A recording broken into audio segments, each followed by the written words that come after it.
ब्रह्म तस्मै श्रीगुरवे नमः। समस्तजनकल्याणे निरतं करुणामयं नमामि चिन्मयं देवं सद्गुरुं ब्रह्मविद्वरं सद्गुरुं ब्रह्मविद्वरम्। आज हम समापन करेंगे सेकंड सेक्शन, सेकंड क्वेश्चन। तो कल हम 9 नंबर तक देखा था, आज 10 नंबर में वही भाव वही है। प्रश्न जो प्राण के बारे में है, प्राण के अलग अलग रूप बता रहे हैं कि प्राण को हम किस तरह देखेंगे। उसको वेदांत चिंतन में ऐसे कि हर चीज में जैसे चेतन है। हम्म, हर कोई सूरज में उस परमात्मा का चेतन है, चंद्र में उस परमात्मा का जो चेतन है, तो उसको यहाँ पर प्राण के रूप में कहा। तो प्राण जब सुनते हैं तो तुरंत वो प्राण अपान श्वास और निश्वास आ जाता है। बाह्य रूप बोले नहीं, ये बाह्य रूप नहीं है, ये वाइटल एयर है, एनर्जी है, शक्ति है। अब जो 10 नंबर श्लोक में बताएंगे, जो प्राण है वही सूर्य बनता है, वही मेघ बनता है। कल भी हम गीता के श्लोक लेके बताया था, 10 पढ़ते हैं। यदा त्वमभिवर्षस्य धीमनः यदा त्वं हि वर्षन्ति इमं प्राणति प्रजाः ते प्रजाः आनन्दरूपास्तिष्ठन्ति तिष्ठन्ति कामायान्नं भविष्यति इति। भविष्यति। हे प्राण, देखो जब ऋषि देखते हैं तो हर चीज में उसी परमात्मा को देखते हैं। कहते हैं, जो बारिश हो रही है, जो मेघ है, वो मेघ भी सूर्य से ही बनता है, और सूर्य तो प्राण की शक्ति है, प्राण की शक्ति पुंज है। तो आप प्राण सूर्य बनते हो और सूर्य से मेघ भी बनते हो। तो मेघ रूपक जो शक्ति वो आप ही हो, और आपका उस समय क्या काम है ना, बरसाते हो। कल बताया था ना कि सूरज 8 महीना किरणें वो लेता है, और उसके बाद हेलो, क्या हो गया? तो प्रकृति सूरज में मेघ में बन करके आता है। जैसे ये जो इलेक्ट्रिसिटी है अभी, वो मिक्सचर में आता है, फिर मिक्सचर एम्पलीफायर में साउंड एनर्जी बन जाता है। इलेक्ट्रिसिटी से साउंड एनर्जी जब हम बोलते हैं तो वो साउंड को रिसीव करके फिर बॉक्स में दे देता। ठीक। तो ऐसे ही जो प्राण है, जो एनर्जी है, वो अनकंडीशन है। उसको एनर्जी इसलिए कहते हैं कि पोटेंशियल है। Potential energy, kinetic energy, physics में पढ़ा होगा। तो पोटेंशियल है। एग्जाम्पल से, दृष्टांत समझो। वो जो चेतन शक्ति है, इल्यूमिनेशन, कॉन्शियसनेस है, वो ऐसे सृष्टि दृष्टि से देखेंगे तो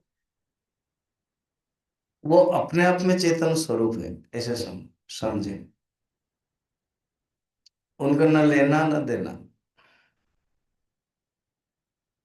आज मैं पंचदश में बता रहा था, आपको ही बताया था।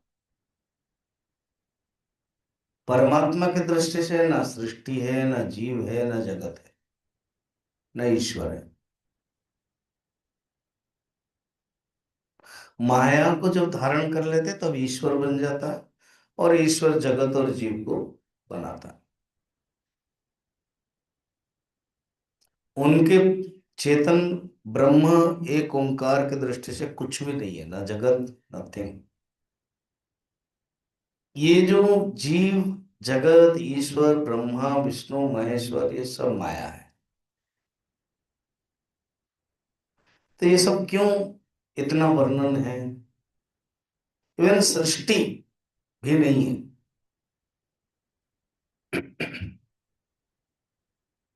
मगर आप तो अभी उपनिषद तो यही कह रहे हैं, मेघ है, वर्षा है, सूरज है, क्योंकि हम देख रहे हैं। जब हम देख रहे हैं तो ऋषि लोग एक कल्पना करके बता रहे हैं।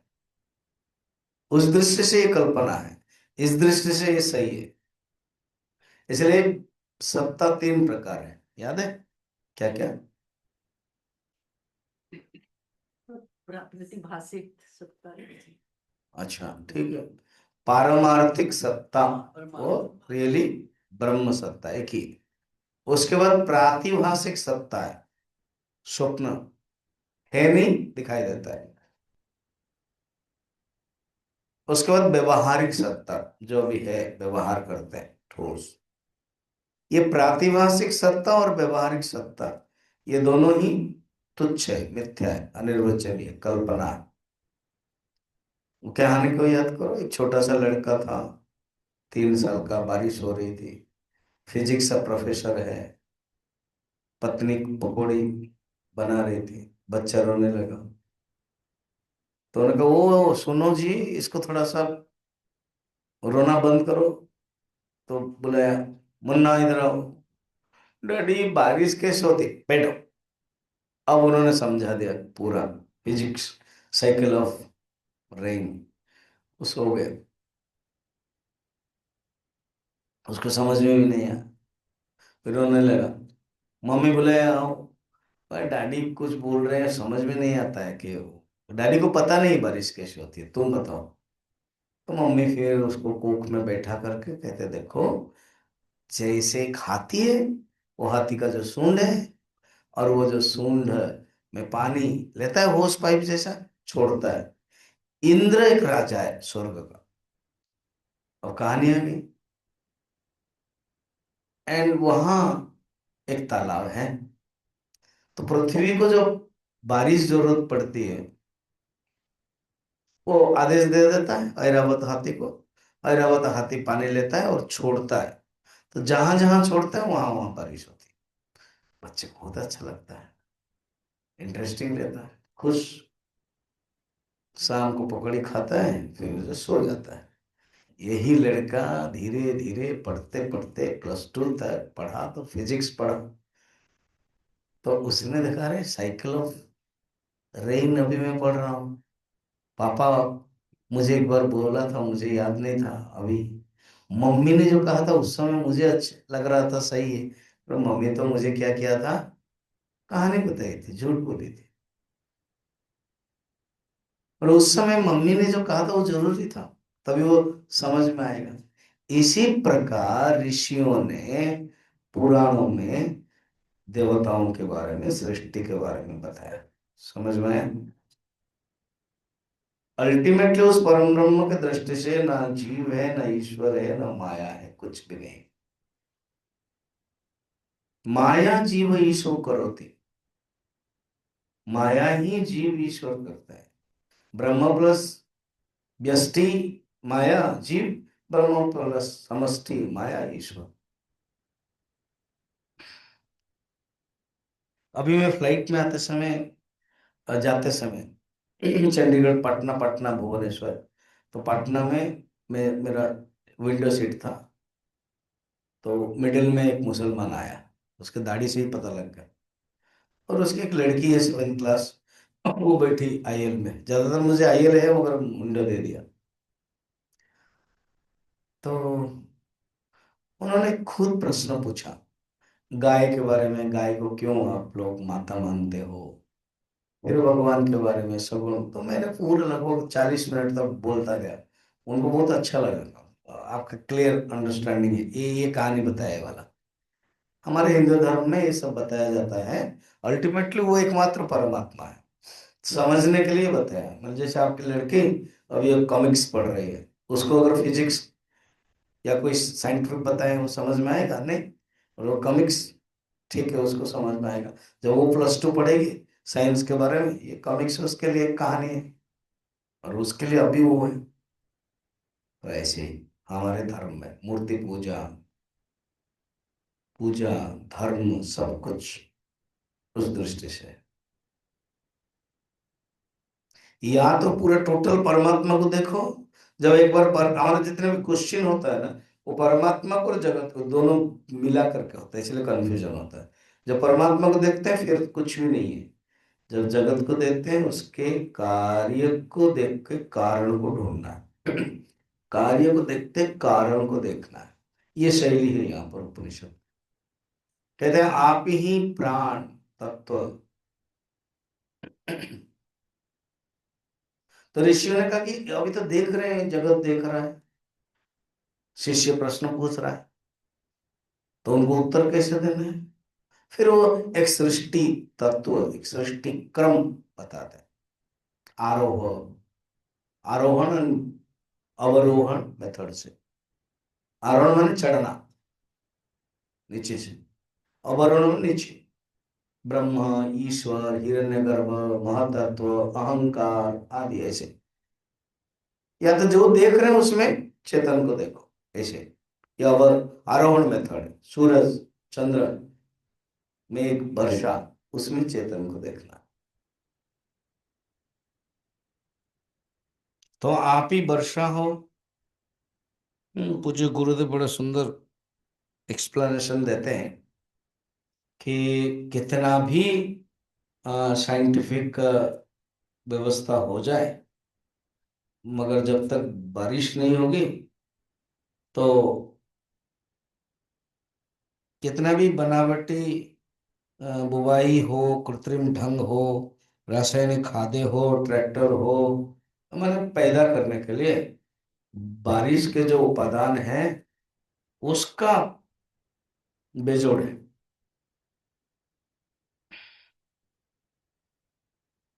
सब लोग बारिश को इंतजार करते हैं। मैंने वो गीता के जो यज्ञ चक्र में भी बताया था, गुरुदेव ने उसको बड़ा सुंदर लिखा है। बारिश का अर्थ है सिंबॉलिकल, आध्यात्मिक में जो फेवरेबल कंडीशंस है, वो रियली बारिश है सर। क्योंकि अब देखो प्रकृति के दृष्टि से जब बारिश होती है, पृथ्वी शांत हो जाती है, शस्य शालिनी हो जाती है, सीनरी इतना अच्छा लगता है, मनमोहक, पवित्र होता है। तो इससे क्या था, मन के ऊपर प्रभाव पड़ता है। बारिश के बाद जो आनंद है ना, ये तीनों, विशेष करके 6 ऋतु है, मगर अब 3 मेन मेन ब्रॉड में देखो, तो जो ठंड है और जो गर्म है इतना आनंद नहीं देने वाला होता है, बड़ा पीड़ादायक होता है, गर्मी भी और ठंड भी। बारिश है जो गर्मी नहीं देता है, मगर एक प्रकृति विचार करती है, प्रकृति विचूरण करती है, प्रकृति अ, अभिव्यक्ति कर देती है, प्रकृति अ, निग्रहामी कर देती है, ये बारिश का। और जो ऑटमन हो, स्प्रिंग हो। और मुझे कुछ लोग बोल रहे हैं कि जब जापान जाओगे वो मार्च में रखो, क्या चेरी ब्लॉसम ना क्या बोलते हो उसे, चेरी को, चेरी। उस समय फूल फूल है, रास्ता में फूल है, इधर उधर फूल है। तो प्रकृति देखो उभर जाती है प्रकृति। ठंड में और गर्मी में इतना उभर नहीं पाती है। तो मेघ जब बन जाता है, बारिश होती है, तो बारिश भी उस तत्व है। वो तत्व वर्षा के रूप में आता है। पृथ्वी भी वही तत्व है। सबसे जड़ रूप है, इनर्शिया रूप है, पृथ्वी तत्व है। फिर जल है, फिर अग्नि है, फिर वायु है, फिर आकाश है। तो वर्षा के रूप में, वर्षा के बारे में बहुत वर्णन किया। फिर उसके बाद कहते हैं ये जो मेघ है वो भी प्राण है। और इसे सब प्रजा खुद कहते हैं, प्रजा संतुष्ट होते हैं, खुश होते हैं। संतान आनंद उनको लगता है, क्यों? क्योंकि उसी से अन्न पैदा होगा। और अन्न जो फसल है वो एक जीवन जीने का एक साधन है। पुराने जमाने में भारत तो कृषि प्रधान है। और मैं उस दिन भी उसको जो रिलेट कर रहा हूँ ना गाय के बारे में, तो मैं बैल के बारे में बताया कि भारत कृषि प्रधान देश था। खेती के लिए यूज होता था। और सात्विक, राजसिक, तामसिक तीन प्रकार के डिवीजन है। मनुष्य भी है, पशु में भी है, पेड़ में भी पौधे में भी है। गाय को सात्विक माना जाता है। पेड़ पौधे में भी जैसे तुलसी और बेल पत्ता है वो सात्विक है।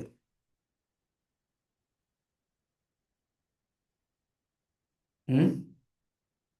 और बाकी एक पेड़ होता है ना जिसको आप पकड़ोगे तो वो हाथ ये हो जाता है, उसको क्या बोलते हैं? हाँ, बिच्छू। बिच्छू। हाँ। तो एक कलेक्टर था अंग्रेज का, एक ब्राह्मण उनके अंडर में पिए था। ब्राह्मण रास्ते में जा रहे थे तो वो तुलसी पत्ता देखा तो प्रणाम किया और तुलसी पत्ता खाने लगे। कलेक्टर को गुस्सा आया। एक what is which tree this? This is tulsi. ये this is why you prostrated? No, this is mother, this is my mother. ओ, तुम्हारा मदर है। खींच लिया, कर दिया, ऐसे ऐसे करके मसल दिया। अब थोड़ा सी देर के बाद बिच्छू पेड़ आया। तो जब बिच्छू पेड़ आया तो उन्होंने भी बिच्छू को प्रणाम किया। What is this? This is father. अच्छा, this tree is your father? हाँ। तो I will squeeze your father करके चला। तो व्हाट इज दिस? क्योंकि you have squeezed my mother, so father became angry. तुम हमारे माँ को मचल दिया तो पिताजी बहुत गुस्से में आए। तो देखो, तुलसी, बेल, ये पत्ते सात्विक है शरीर की दृष्टि से, आयुर्वेद की दृष्टि से। गाय सात्विक है, बिच्छू आदि राजसिक तामसिक है, तो ऐसे माना जाता है। और भारत कृषि प्रधान के कारण जो बैल है वो लिया जाता था। आजकल ट्रैक्टर हो गया, अलग बात है ना? अब हिमाचल कश्मीर में जब वहां तो छोटे छोटे जमीन ट्रैक्टर का काम होगा ही नहीं है। ट्रैक्टर पंजाब में होगा, लंबा लंबा बड़ा बड़ा है तो चलता रहेगा। पहाड़ के इलाके में गाय बैल ही काम देगा इस दृष्टि से। तो अन्न जो मिलता है समाज के लिए, जो गृहस्थ जीवन में रहते हैं, ये एक संपत्ति है अन्न। तो मनुष्य खुश हो जाता है, किसान खिलखिला उठता है। तो कहते हैं आप अन्न देते हो, और अन्न भी प्राण है। रई है बताया था पहले, फर्स्ट चैप्टर में। तो वो भी शक्ति है। अन्न में भी परमात्मा है। अन्न से वीर्य होता है। हम्म? तो इस दृष्टि से कहते हैं तो सब कुछ। अच्छा, जो किसान है, जो मनुष्य खुश होता है, वो भी प्राण है। तो सब प्राण का ही प्राण खेलता है। ये यहां तक बताया। अब हम 11 नंबर जाएंगे, हाँ? 11, 12, 11, 12, 13। चलिए श्लोक पढ़ते हैं। 12 नंबर, 11 नंबर, हाँ? भ्रात्यस्त्वं प्राणैक ऋषिरत्ता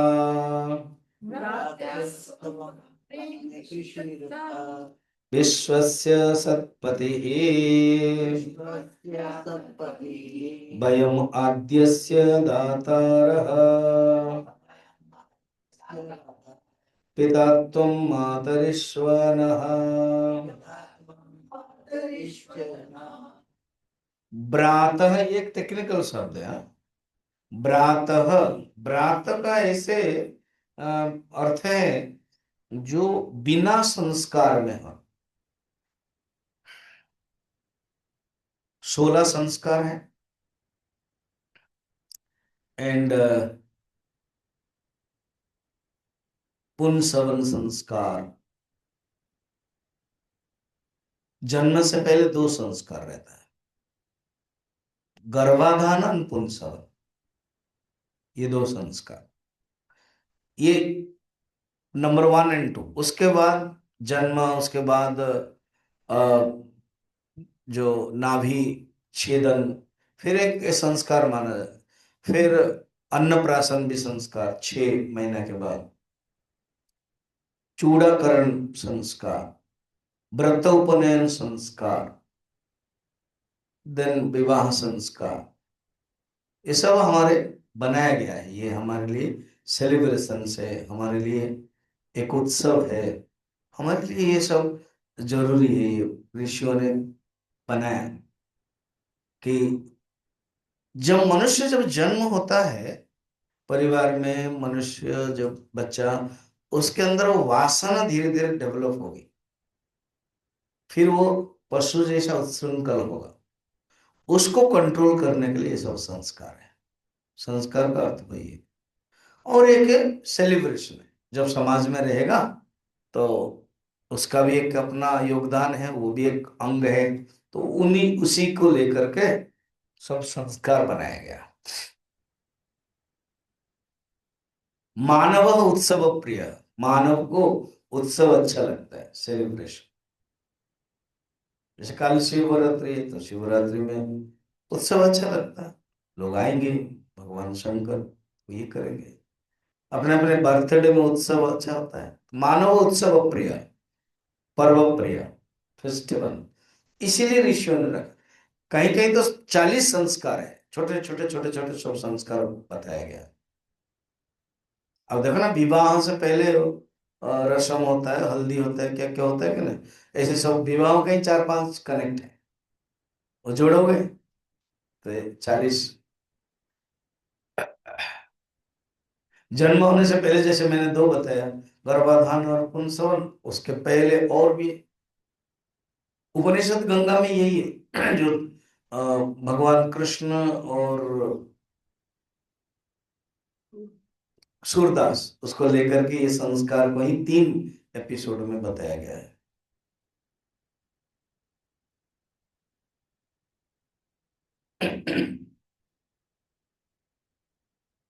तो ये जो संस्कार, कोई भी मनुष्य जब जन्म होता है वो संस्कारहीन होता है, उसको कहते हैं व्रात्य।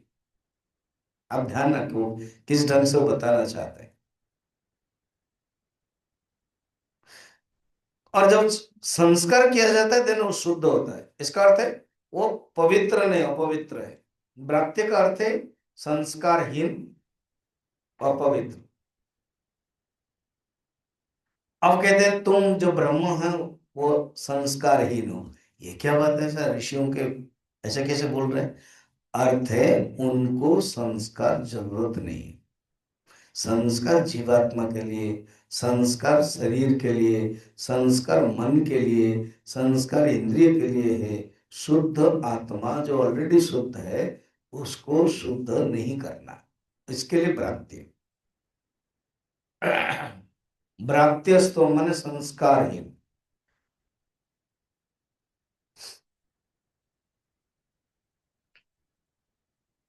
एक श्लोक है ना,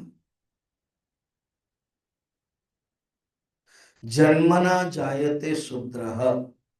हर कोई व्यक्ति, ब्राह्मण हो, कुछ भी हो, जो भी हो, राजा हो, प्रजा हो, जन्म होते ही सब शूद्र होकर जन्म होते हैं। जन्मना जायते शूद्रः, संस्कारात् विप्र उच्यते। संस्कार से ही वो विप्र होता है। वेद पठति ब्राह्मण, वेद पठति, जब वेद पढ़ता है नहीं, वो विप्र होता है।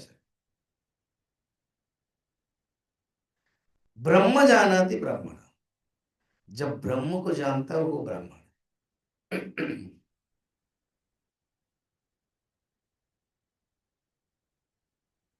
तो यहां पर उस डायरेक्ट वो एक शब्द दे करके ना थोड़ा सा चिंतन करने के लिए मौका दे दिया ऋषि। भ्रात्य शब्द बता दिया। जो थोड़ा इस लाइन में नहीं औलने सडन सुनेगा वो समझ में नहीं आएगा उसको। तो व्रात्य का अर्थ भगवान परमात्मा का नाम है, जो उनको संस्कार जरूरत नहीं। संस्कार माने क्या हो, देखा जाए संस्कार का अर्थ है प्यूरिफिकेशन है, साफ करने को संस्कार कहते हैं। साफ बर्तन है, कपड़ा है, जब साफ करते हैं उसको शुद्ध शब्द में संस्कार, उसी से ही संस्कृत आया है। संस्कृत माने जो साफ भाषा है,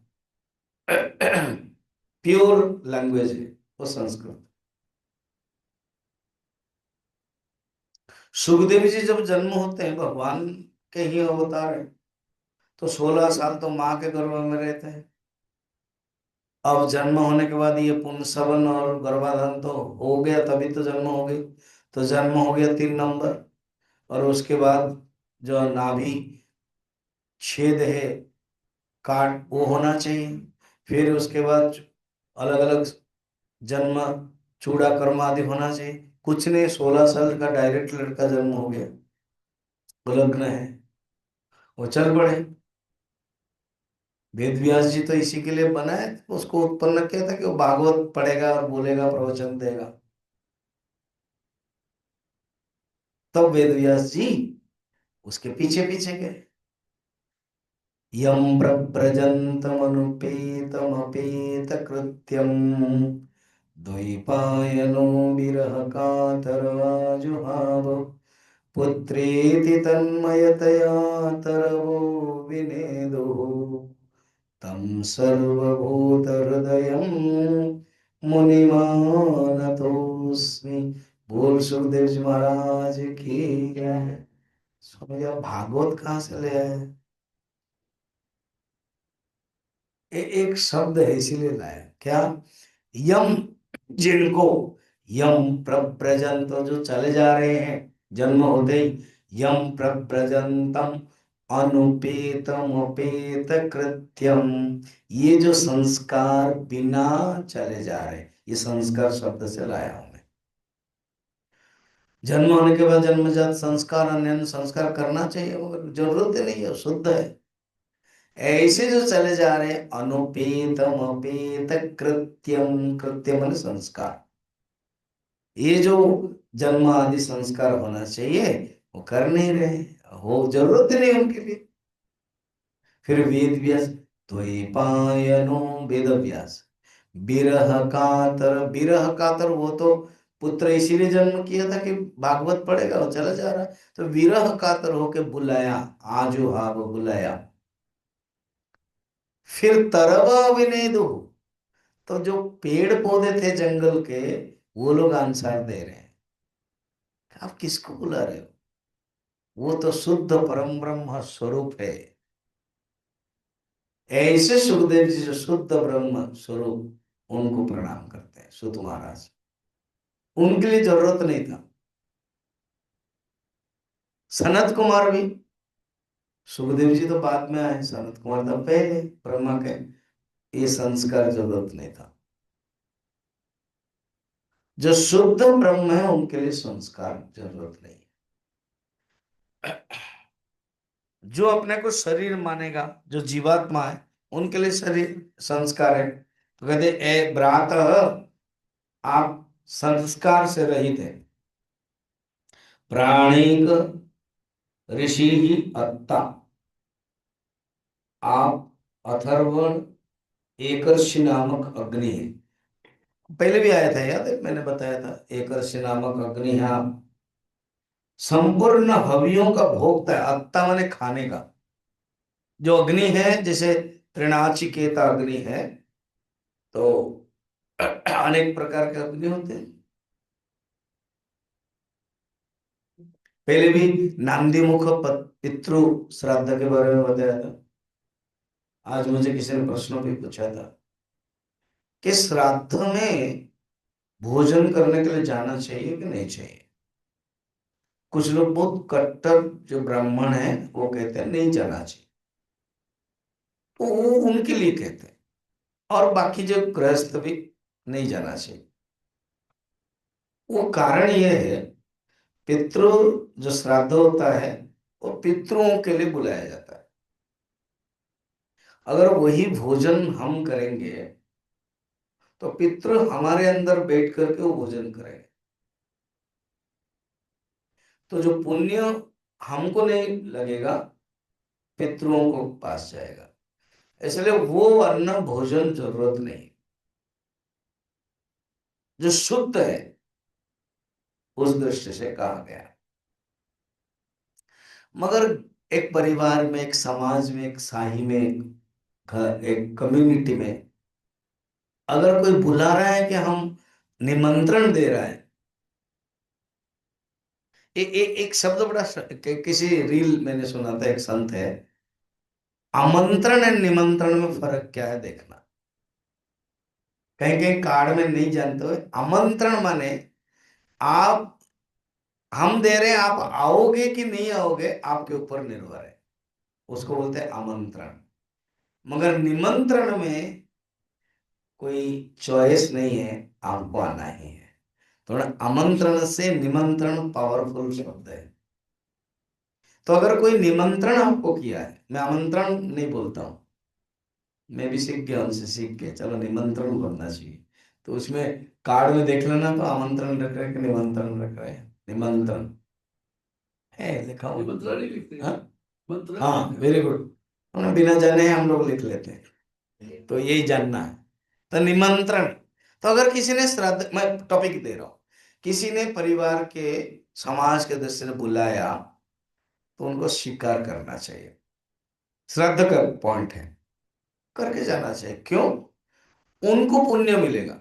अगर हमारा कोई एक्शन से, हमारा कोई कार्य से पितृपुरुष जिसके लिए संकल्प ले रहे हैं पुण्य मिलेगा, तो उनके पुण्य के भाग्य के लिए हम कुछ योगदान करें, दैट मच। मगर आप उसको, भोजन को हजम करने के लिए ताकत नहीं रखते हो तो फिर नहीं जाना चाहिए। क्योंकि प्रेमानंद जी महाराज, उनके एक क्वेश्चन से, वो जो वृंदावन के, उन्होंने कहा कि भाई तुम लोग गृहस्थ हो, तो गृहस्थ आप अपने तरफ से, जैसे उन्होंने पूछा था, ये जो भंडारा है, और लंगर शब्द तो हम लोगों का है, पंजाब का। गुरु कौन से गुरु ने स्टार्ट किया था? पंचम गुरु, लंगर। हाँ, पंच या षष्ठ गुरु शुरू किया था उन्होंने। तो भंडारा साधु संत का, सन्यासी का पहले, उसके बाद लंगर शब्द आया। ठीक है, तो लंगर हो या भंडारा हो, उन्होंने कहा कि गृहस्थ जीवन में जाना नहीं चाहिए, आवश्यक नहीं। क्यों? आप अपने अ, अर्जित भोजन करो, दूसरे का नहीं।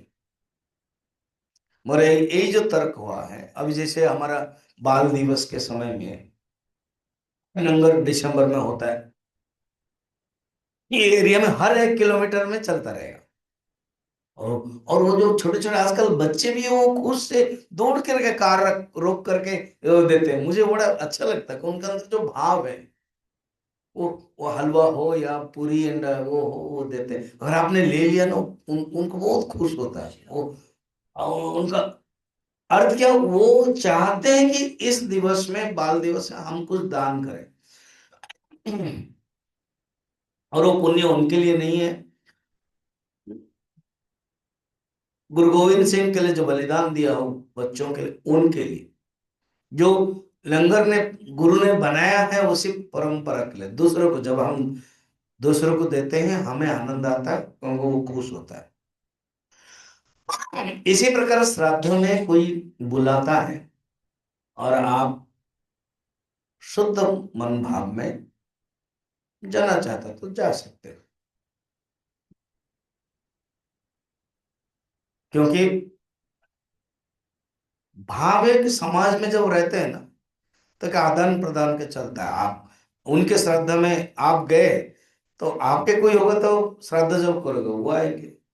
जैसे विवाह में व्रतों को नहीं, कोई फंक्शन है, मैरिज एनिवर्सरी में आपस में हम बुलाते हैं तो जाते हैं, इस दृष्टि से। तो प्रातः, और आप ही, जब हवन होता है, जो अग्नि है, अग्नि रूप में आप ही अत्ता, भोक्ता हो। फिर और एक वयम अद्यस्य दातारः, आप विश्व का सतपति है। शब्द देखना, 11 नंबर चल रहा है क्या? हाँ जी। विश्व का आप सतपति, सतपति का अर्थ है जो गुड लॉर्ड। विश्व के ही सतपति है। और आज हम तेरे लिए भक्ष्य देने वाले हैं, अर्थात हम जब अ, आहुति देते हैं तो जो अन्न हमें मिला, लकड़ी हो, चौरू हो, घी हो, ये सब एक अन्न है। अन्न माने क्या? अतीत अन्न। हम लोग भोजन रोटी चावल दाल करते हैं हमारे लिए, अग्नि के लिए ये लकड़ी, चरु और घी तो आप ही हो। और आप, तुम हमारे पिता हो, हे मातरेश्वन, आप मातरेश्वन हो, आप हमारे दाता हो, पिता हो, ये बताया। आप ही, हम तो तेरे भक्ष्य हवि के दाता है, मैंने हम लोग देते हैं ना, इसीलिए दाता कहा गया। हे मातरेश्वर, तू हमारा पिता हो, तू वायु का भी पिता। मातरेश्वर ने आकाश है, तो तुम वायु के भी पिता हो, अतः तुझमें संपूर्ण जगत का पितृत्व सिद्ध है।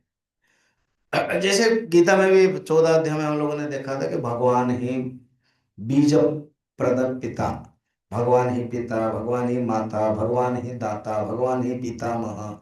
तो अभी अग्नि देवता, वायु, आकाश को पिता के रूप में देखते हैं। अभी सूक्ष्म रूप में आ जाते हैं अपने शरीर के अंदर, जो वाणी है, जो इंद्रियां हैं, जो मन है, उसको देख रहे हैं। हम लोग अभी 12 नंबर में हैं, ओके। या ते तनुर्वाची प्रतिष्ठिता, वाची प्रतिष्ठिता। या श्रोत्रे या च चक्षुषे,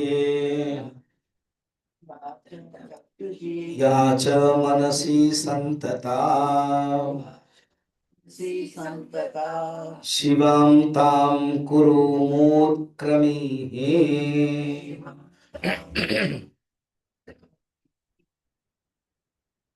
तेरा जो स्वरूप है, अर्थात वक्ता के रूप में, शिष्य गुरु के लिए कहें या गुरु शिष्य के लिए कहें, या जब व्यवहार में, बिना वाणी में व्यवहार नहीं हो सकता है। व्यवहार मूलकः जगत, ये जो जगत है वो व्यवहार मूलक। व्यवहार माने कम्युनिकेशन, और कम्युनिकेशन के लिए वर्ड्स चाहिए।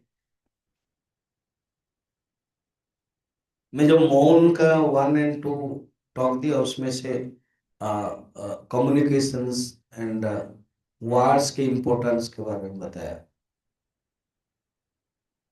तो जब हम वर्ड का एक्सप्रेशन करते हैं, उस समय हम वक्ता बनते हैं।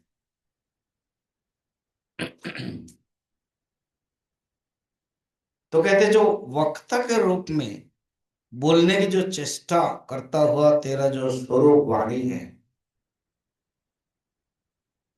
उसमें वाणी में प्रतिष्ठित हो तो, अर्थात वो जो एनर्जी है, वो जो आत्म चेतन तत्व वाणी में आ गए। वो बात, वाचः वाचः, वाणी का भी वाणी हो, केनोपनिषद। अच्छा, इसको ऐसे समझो, शब्द के 4 स्थिति है, याद है? उस टॉक में भी मैंने बताया है। आप तो सुनते भी नहीं हो, अगर सुनते हो तो याद नहीं रखते हो। गुड, एक बीच में आ गया, लास्ट में आ गया। उसके पहले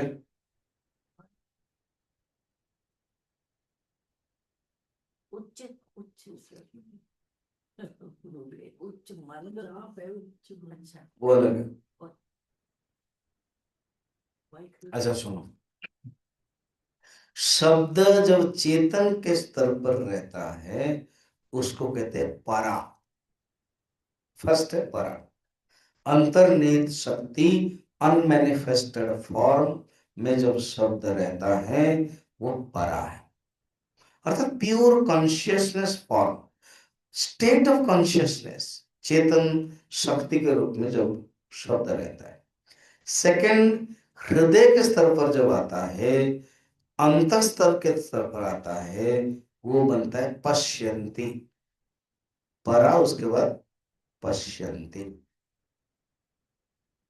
परायण पश्यंती में समझो, परा चेतन के स्तर पर, in the state of, in the stage of consciousness के स्तर पर, और जब हृदय के स्तर पर आता है, जीवात्मा के स्तर पर आता है, पश्यंती।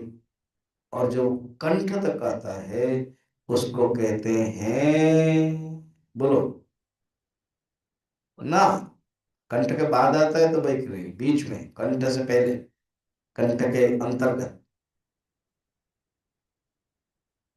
हम्म,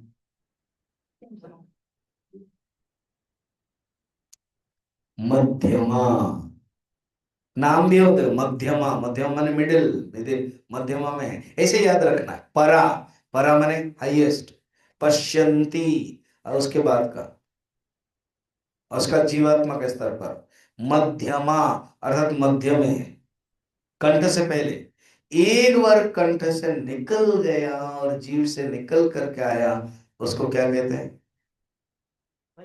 हाँ, ये उसी को ही तो वही कहते हैं। समझ में आ गया? अच्छा, जो शब्द एक दूसरे को बोलता है वो वैखरी है।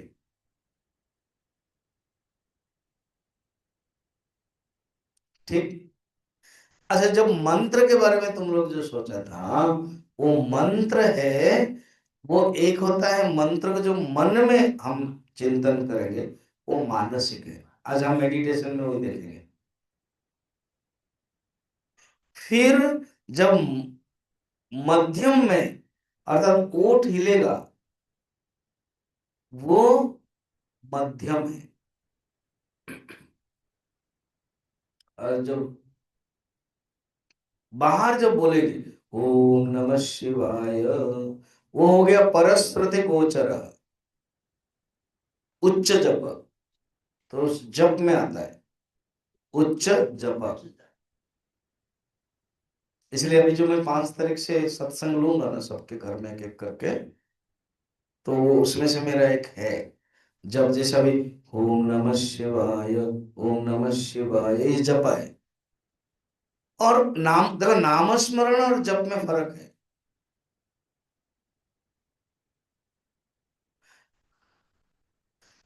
जप में एक मंत्र लिया जाता है, ओम नमः शिवाय, ये एक मंत्र है। ओम नमो भगवते वासुदेवाय मंत्र है। मगर नामस्मरण सिर्फ नाम, शिव शिव शिव, राम राम राम राम, ये नाम स्मरण। समझ में आया? जी हाँ। तो परा पश्यन्ति मध्यमा वैखरी, जो हम सुनते हैं ना वो वैखरी शब्द है, मगर बाहर नहीं आया, वो मध्यमा। हृदय के स्तर पर आया वो पश्यन्ति। बद्रीनाथ याद करो, मैं इसको समझाने के लिए मैं सब एक्सप्लेनेशन दे रहा हूँ। बद्रीनाथ में ऊपर का जो गुफा है वो वेद व्यास जी के, लगभग 300 मीटर के नीचे गणेश जी का है। शब्द नहीं बोल रहे हो, ये पश्यंती के स्तर पर है। परा से पश्यंती कन्वर्ट होता है, पश्चिम से मध्यमा कन्वर्ट होकर चले जाते हैं, वैखरी की आवश्यकता नहीं है। समझ में आ रहा है? शब्द तरंग आ जाता है, तरंग वाइब्रेशन कहते हैं। और देखो ना, अगर हम पुराने रेडियो है वो कर दिया तो जो साउंड वेव से वो है कैच कर लेता है, वो सटल सूक्ष्म रूप में रहता है। तो वेद व्यास जी ने चिंतन किया, विचार में वो मंत्र श्लोक एक एक करके महाभारत का उन्होंने रिसीव कर लिया। नहीं तो इतना 300 मीटर के दूर में वो शब्द बोलेंगे, देयर वाज नो माइक, शब्द बोला ही नहीं। ये दोनों ही तो भगवान के अवतार है, गणेश अवतार है, ये भी अवतार है, वो उसी स्तर पर है। ये साइंस है। इवन कभी कभी देखते हो कि गुरु बैठे हैं हिमालय में और शिष्य बैठा अमेरिका में, बस उन्होंने मंत्र दे दिया, सही बात है ये। अनिर्वाण ब्रह्मचारी करके एक संत थे, उनके जैसे स्वामी विवेकानंद जी के निवेदिता जो बनी, तो ऐसे उनके एक शिष्य है, वो जर्मन की थी। बस ध्यान करते समय अनिर्वाण संत को कभी देखा नहीं था, मगर उनके माइंड में वो आ गए, दाढ़ी है, ये है, और वो मंत्र दे रहे हैं। उन्होंने ग्रहण किया, और जब आए मिले, बोला हाँ ये तो मेरे गुरु। फिर उन्होंने जब मंत्र दिया, सेम टू सेम जो मंत्र वहां बैठ कर, तो इसका अर्थ क्या है, इन्होंने इन इच्छा की थी कि ऐसे गुरु है, पूर्व जन्म से कनेक्ट है। गुरु जब ध्यान कर रहे हो, वो मंत्र के जो शब्द तरंग है जो पश्चंत के स्तर पर है, मध्यमा के स्तर पर है, उनके पास चला गया शिष्य के पास, और उसको वो ग्रहण कर लिया। तो वाणी में भी आप हो, चेतन तत्व हो। इसी प्रकार श्रोत्र कान, नेत्र आंखें, संकल्प मन, सब में आप व्याप्त हो। उसे शांत करो। ऋषि कहते हैं साधक को उसको शांत करना है, उत्क्रमण न करो, अर्थात उसमें फंसो मत, उसमें जाओ मत। उस वो अपने जो इंद्रियां बाहिर्मुख होता है उसको कंट्रोल करो। उत्क्रमण माने बहिर्मुख न हो। तात्पर्य यह है, उत्क्रमण करके उसे अमंगलमय न बनाओ। इसीलिए शांति पाठ में मंत्र था ना, ओम भद्रम करने भी शृणुयाम देवाः। पहले इसी इसी उपनिषद का अर्थ क्या है, मैं अच्छा सुनूं, मैं अच्छा देखूं। तो मैं जो भी कुछ सुनता हूं मैं अच्छा, इसी भाव को ही महात्मा गांधी ने वो 3 बंदर रखा था। क्या है, एक बंदर क्या करता है, बंद करता है, बंद करता है, आंखें बंद करता है, कान बंद करते हैं, और एक कान बंद करता एक है, मुंह बंद और एक मुंह। अर्थ है महात्मा गांधी ने जो उसको लिया, बुरा मत देखो, बुरा मत सुनो, बुरा मत बोलो, ये इसी से तो ठीक है। अमंगलमय मत बना, तुम्हारी वाणी, तुम्हारे विचार, तुम्हारे काम, श्रोत्र मंगलमय बनाओ। शुभ मंगलमय है, भजन है शुभ मंगलमय। लास्ट है अभी के लिए, फिर परसों देखेंगे थर्ड। मैं सोचा था कंप्लीट करके थर्ड में प्रवेश करो, अगर नहीं अभी प्रवेश का जरूरत नहीं है। ठीक है भाई। प्राणस्येदं वशे सर्वं त्रिदिवे, प्राणसेदं शिवशरणं यत् प्रतिष्ठितं मातेव पुत्रान् रक्षस्व, श्रीश प्रज्ञा च विदेहि न इति। इति अथर्ववेदीय प्रश्नोपनिषदि द्वितीय प्रश्नः।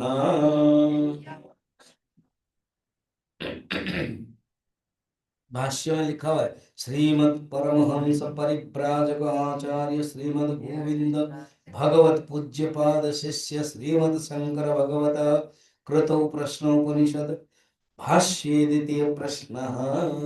लंबा पूरा।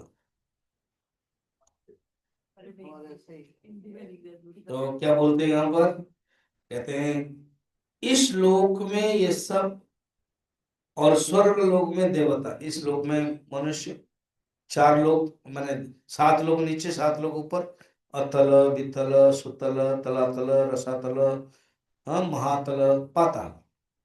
फिर ऊपर भू भुवः स्वः महः जनः तपः सत्यम।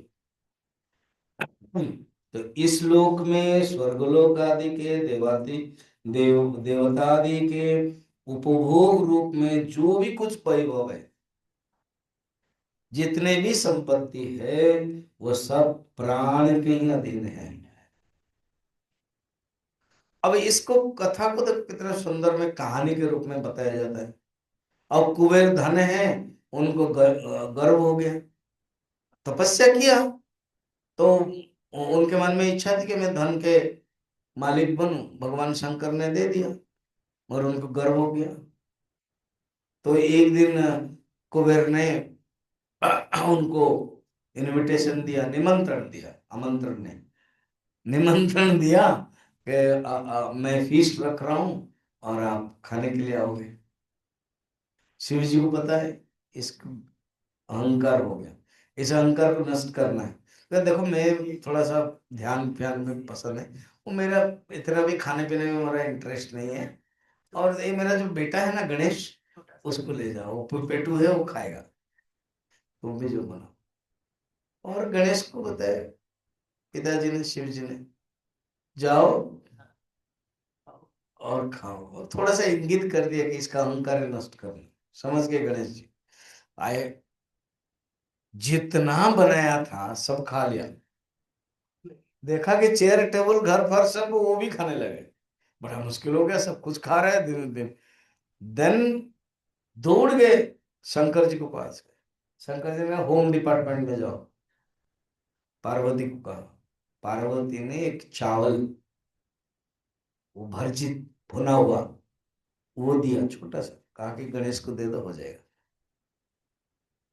तो कहा कि माफ करे, अब तो सब खा रहे हो और मैं संभाल नहीं पा रहा हूं, मेरे पास नहीं, आपके माता जी ने ये भेजा है, वो माँ ने भेजा है। खा लिया, संतुष्ट। इसका बड़ा सुंदर अर्थ है। ये जो वासना है ना, ये वासना खत्म नहीं होती है, ज्ञान रूपक वर्जित से खत्म हो जाता है। और ये अहंकार जो था, गर्व था कुबेर का, नष्ट हुआ। तो कोई भी वैभव अगर आपको मिला है ना, समझना कि भगवान आपके कारण मिला है। बलि को, समापन करता हूं मैं, बलि को भगवान ने सुतल लोक भेज दिया, विराट रूप ले लिया, त्रिविक्रम। उसमें प्रहलाद आए, उनके पितामह, बलि के पिताजी कौन? विरोचन। विरोचन के पिताजी प्रहलाद, प्रहलाद पितामह। उन्होंने श्लोक है, स्तुति किया भगवान के, आपने ही दिया है और आपने ही लिया है, आपका देना भी सुंदर है और आपका लेना भी सुंदर है। बलि के प्रसंग में तो ये जो जितने भी उपभोग मिला, ऐश्वर्य मिला, वो भगवान के कारण है। ये सब प्राण के अधीन है। जैसे माता पुत्र की रक्षा करती है, वैसे ही तुम हमारी रक्षा करो तथा हमें श्री और प्रज्ञा प्रदान करो। तो ये बात है। इसी के साथ द्वितीय प्रश्न समापन। हम परशु करेंगे तृतीय। और अभी ध्यान थोड़ा सा करेगा, आनंदन करें। Close your eyes.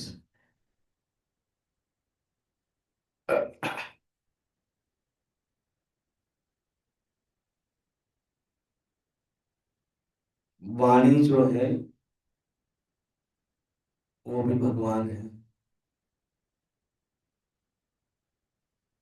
वाणी में वो चेतन तत्व प्रतिष्ठित है।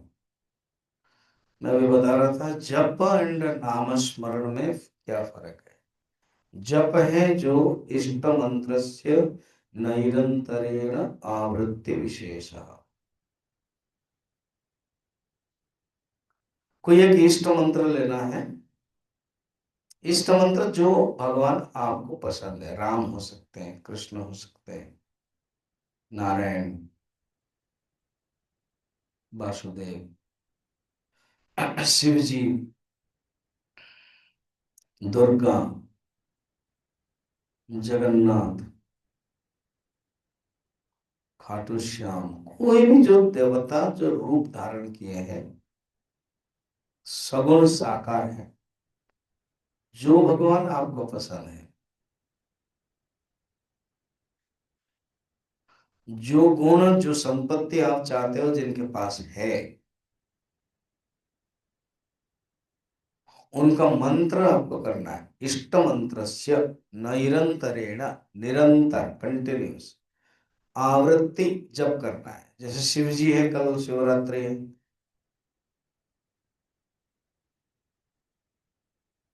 उसको बार बार करना है। परस्रुति गोचर उच्च जप कहते हैं, अर्थात आप जब चैंटिंग करोगे दूसरा सुन सकता है, उच्च जप। मेरे बाद आप करना। ओम नमः शिवाय, शिवाय ओम नमः शिवाय, शिवाय ओम नमः शिवाय। शिवाय इसको कहते हैं उच्च जप, परस्रुति गोचर। इसी मंत्र को, तो आपका कोई भी मंत्र जो आपका इष्ट है उसको ले लो। ऊंट हिलेगा, आवाज नहीं आएगी, 5 बार करो। ऊंट हिलाओ, नाम स्मरण नहीं, जप। जप में मंत्र होना चाहिए, नाम स्मरण में सिर्फ नाम होता है।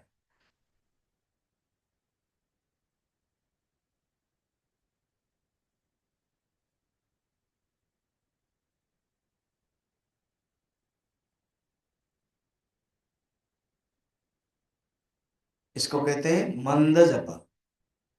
ऊंट हिलेगा, उष्ट। फिर अंदर है चित्तजम जप, मानसिक जप, मन में। तो आपका जो मंत्र है उसका मन में चिंतन करोगे। शिव जी है, भगवान शंकर कैलाश में बर्फावृत, ओम नमः शिवाय। इसी को मन में, या तो विष्णु है, राम है, जो आपका इष्ट है, मन में। जब हम उच्च जप करते हैं, वाणी भी उच्चारण करती है। मन में हम चिंतन करते हैं। एक होते है वाणी, एक होता है मन, एक होते है बुद्धि। वाणी में उनका नाम, मन में उनका रूप, और बुद्धि में उनका स्वरूप।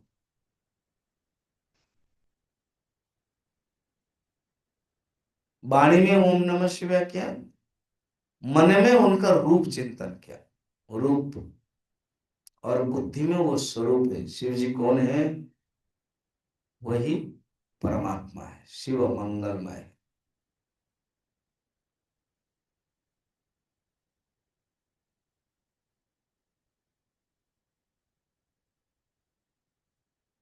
वो परमात्मा मैं हूं।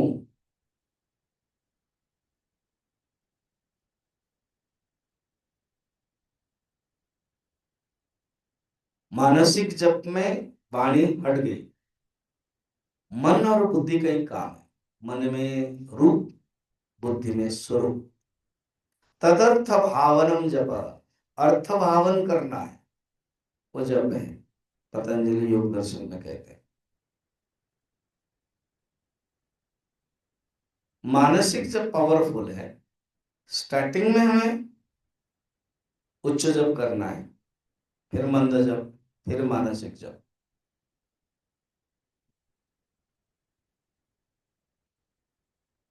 और लास्ट में कहते हैं अजपा जप, कोई जप नहीं है, अपने आप चल रहा है। जैसे सांसें, सोहम सोहम सोहम चलता है, वैसे ही।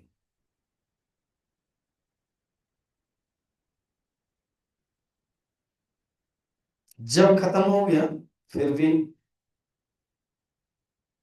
चिंतन के जो प्रवाह है, चिंतन की जो धारा है कि मैं ब्रह्म हूं, सोहम, वो चल रही है।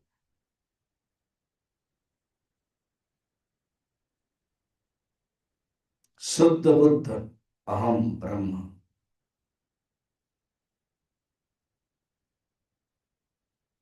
हाथ जोड़ दें, जोर से घिसे, stop, touch with the I. Second time, फिर थर्ड टाइम, एंड धीरे धीरे खोल दे।